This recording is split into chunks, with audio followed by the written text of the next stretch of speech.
Let's create a personal account. So I'm clicking on personal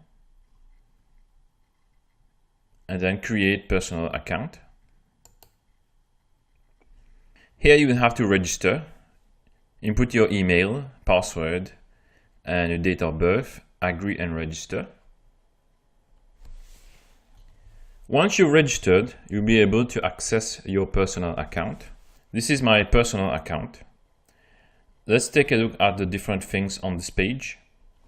In this box, it will give you the number of Zap codes that you have used and the number of Zap codes remaining.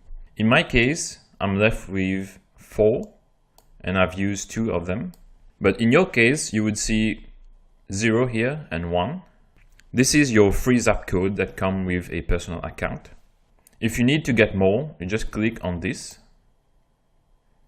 And here you have different options. You can buy 1 at 120 and you save when you buy many of them.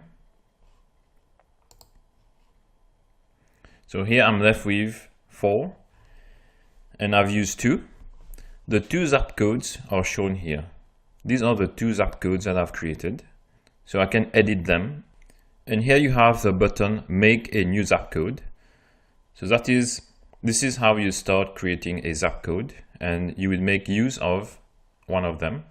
Once you click this, you will have to enter the details and you will use one of your Zap code here.